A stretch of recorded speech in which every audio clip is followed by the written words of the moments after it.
ప్రముఖ స్వాతంత్ర్య యోధులు మాజీ మంత్రి సర్దార్ గౌతు లచ్చన్న కాంస్య విగ్రహాన్ని ఆయన జయంతి రోజున తెనాలిలో ఘనంగా నిర్వహించారు. స్థానిక ఎమ్మెల్యే, రాష్ట్ర పౌర సరఫరాల శాఖ మంత్రి నాదెండ్ల మనోహర్, వ్యవసాయ శాఖ మంత్రి కింజరాపు అచ్చెన్నాయుడు ఆవిష్కరించారు. సర్దార్ గౌతు లచ్చన్న జయంతి సందర్భంగా స్థానిక తెనాలి విజయవాడ రోడ్లోని పట్టణ సరిహద్దుల్లోని కెనాల్ బండ్పై పట్టణ గౌడ సంఘం ఆధ్వర్యంలో ఏర్పాటు చేసిన కాంస్య విగ్రహావిష్కరణ శనివారం సాయంత్రం ఘనంగా జరిగింది. రాష్ట్ర మంత్రులు నాదెండ్ల మనోహర్, కింజరాపు అచ్చెన్నాయుడు విగ్రహాన్ని ఆవిష్కరించి పూలమాలలు వేసి నివాళులర్పించారు. అనంతరం సభకు ఆంధ్రప్రదేశ్ బీసీ సంక్షేమ సంఘం అధ్యక్షులు కేసిన శంకర్రావు అధ్యక్షత వహించారు. గౌతు లచ్చన్న వంటి మహనీయుల విగ్రహాలను ఏర్పాటు చేయడం వలన నేటి తరానికి స్ఫూర్తిదాయకం కాగలదని మంత్రి మనోహర్ అన్నారు. వ్యవసాయ శాఖ మంత్రి కింజరాపు అచ్చెన్నాయుడు తన ప్రసంగంలో రైతులు, బలహీన వర్గాల కోసం గౌతు లచ్చన్న జీవితాంతం కృషి చేశారని గుర్తు చేశారు. ఆయన ఆశయాలను ముందుకు తీసుకువెళ్లాలని సూచించారు. ఎమ్మెల్సీ ఆలపాటి రాజేంద్ర ప్రసాద్ తన ప్రసంగంలో గౌతు లచ్చన్న కేవలం బీసీల నాయకుడే కాదని రాష్ట్రంలోని అన్ని వర్గాల సమస్యల పరిష్కారానికి కృషి చేశారని చెప్పారు. గౌతు లచ్చన్న మనవరాలు ఎమ్మెల్యే గౌతు శిరీష మాట్లాడుతూ భాషపై పట్టు, భావ వ్యక్తీకరణపై పట్టు ఉంటే ఏదైనా సాధించవచ్చని చెప్పేందుకు తన తాత నిదర్శనమన్నారు. ప్రతిపక్షంలో ఉన్నప్పుడు కూడా ఎన్నో సమస్యలు పరిష్కరించారని చెప్పారు. కార్యక్రమంలో ఆర్టీసీ చైర్మన్ కొనకళ్ళ నారాయణరావు, గౌడ సంఘం జిల్లా అధ్యక్షులు తుళ్లూరు శ్రీనివాసరావు, చెన్ను శ్రీనివాసరావు, కేసన కోటేశ్వరరావు, పామర్తి సాంబశివరావు, అనంత లక్ష్మీనారాయణ, రమేష్ గౌడ్, జంపని సత్యనారాయణ, గాలి నాగేశ్వరరావు, కేసన సోములు, గుర్రం మురళి, ఆరెపల్లి మహేష్, ఖమ్మం బాలాజీ, బెల్లంకొండ సురేష్, నారాయణ, వాక సాంబశివరావు, ఉప్పాల వెంకట్రావు, తుళ్లూరు మాధవరావు, కంచర్ల బాబురావు, చెన్ను సురేష్, పలువురు బీసీ నాయకులు పాల్గొన్నారు. తొలుత ఆర్టీసీ బస్ స్టేషన్ నుంచి ర్యాలీగా విగ్రహ ప్రదేశానికి తరలివచ్చారు.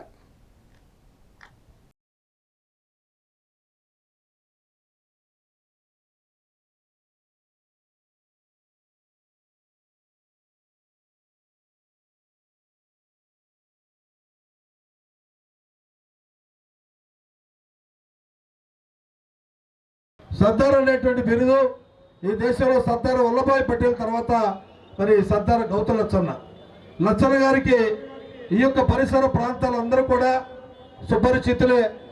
ఈ రేపల్లి కానీ గుంటూరు జిల్లాలో ఆయనకి సంబంధించినటువంటి మిత్రులు, శ్రేయోభిలాషులు, స్నేహితులు చాలామంది ఉన్నారు. ఆయన ఒకటే శ్రీకాకుళంలో బయలుదేరాడు అంటే మరి అందరికీ పోస్ట్ కార్డులు రాసేవాడు.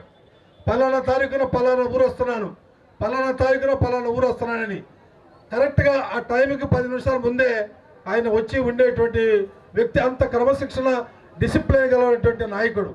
మమ్మల్ని కూడా చాలాసార్లు మరి కర్పూర్ ఠాకూర్ గారి దగ్గరికి, అదేవిధంగా చరణ్ సింగ్ గారి దగ్గరికి, దేశ నాయకులందరి దగ్గర కూడా మమ్మల్ని అందరూ కూడా తీసుకెళ్ళి పరిచయం చేసినటువంటి వ్యక్తి సర్దార్ గౌతు లచ్చన్న గారు.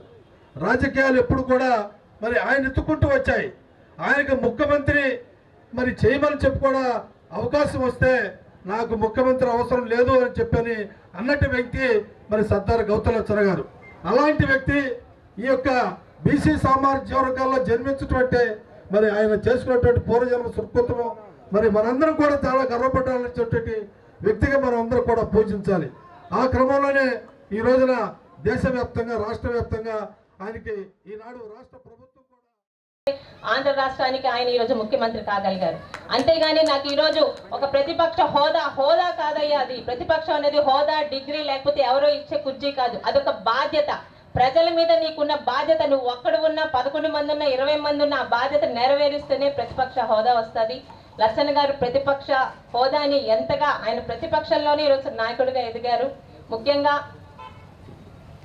ఆయన 20 సంవత్సరాలు అయింది ఆయన మన మధ్య నుంచి వెళ్ళిపోయిన. అయినా కూడా ఈరోజు 2 తెలుగు రాష్ట్రాల్లో, ముఖ్యంగా గత 5 సంవత్సరాలు ఇబ్బంది పడినప్పుడు ఎక్కడెక్కడి నుంచి ఫోన్ కాల్స్ వచ్చి లచ్చన్న గారి కుటుంబం జోలికి వస్తే మేము ఒప్పుకోం, మేము అమ్మాయికి అండగా ఉన్నామని చెప్పిన ప్రతి ఒక్కరిని కూడా ఈరోజు వాళ్ళందరికీ పాదాభివందనం అండి.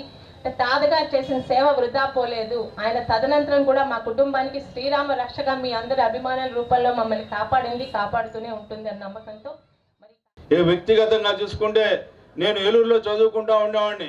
లచ్చన్న గారు వస్తున్నారంటే అక్కడ మిల్లు రంగారావు గారు అని ఒక ఆయన ఉండేవాడు.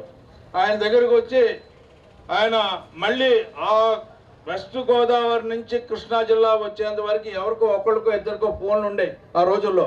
అక్కడ కూర్చొని మిల్లులో కూర్చొని మిల్లు రంగారావు గారు చుట్టూదా లచ్చన్న గారి కోసం వచ్చిన వాళ్ళతో మాట్లాడుతూనే మళ్ళీ కృష్ణా జిల్లా ఎవరికైతే ఫోన్లు ఉండే వాళ్ళందరికీ కొట్టి నేను పలానా చోటుకు వస్తా ఉన్నారని చెప్పేవారు. మరలా ఇక్కడికి వచ్చేటప్పటిగా గణపతి గారికో లేకపోతే అక్కడున్న గుడ్లవల్లిలో ఉన్న రైతులకు ఫోన్ చేసి నేను పలానా చోటుకు వస్తున్నానని చెప్పడం జరిగేది. అక్కడి నుంచి ఇక్కడ గుంటూరు వస్తే ఇక్కడున్న లోక్దల్ ఆఫీసులో దస్తగిరి ఉండేవాడు, సోమశేఖర్ గారు అదేవిధంగా ఇక్కడి నుంచి వెళ్ళేవాళ్ళు.